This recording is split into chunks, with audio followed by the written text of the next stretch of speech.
Asta လား Asta ပေါ့နော် Asta ဒီနေ့ Asta YouTube ကောင်ထဲမှာတင်ထားတဲ့ပုံပေါ့နော်အမ avatar Roblox ပေါ့နော်အဲ Roblox တဲ့ game ထဲမှာ Asta ဘာလေးဆော့ပြရမယ်ဆိုတာကိုအောက်က comment ထဲမှာနှမ်းပေးကြပါနော် Asta ဒီနေ့ဘာလောက်တာလဲဆိုရင်ပြောတယ်ရှိတယ်ဆိုရင် Asta သင်ညှက်လိုက်ပါပြီ Asta သင်ညှက်လိုက်ပါပြီအဲ့ဒါကအကောင်းမှုမှာတွားညက်တာပေါ့နော်အကောင်းမှုကြီးမှာအခု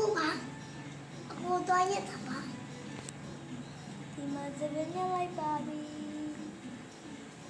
ဒီကနေပြောနေတာကျင်းရင်းကျင်းရင်းလိုက်ပါသပင်းညက်လိုက်ပြီပေါ့နော်နောက်တဲ့ Roblox game တွေမှာဘာ game တွေဆော့ပြမလဲဆိုတာcomment အောက်က comment လေးမှာမှန်ကပ်ပေးဦးနော် like လေးလည်းတယောက်တစ်ချက်နှိပ်ခဲ့ပြီးနော်ပြီးတော့ subscribe လည်းနှိပ်ခဲ့ပြီးနော် bye bye တဒါ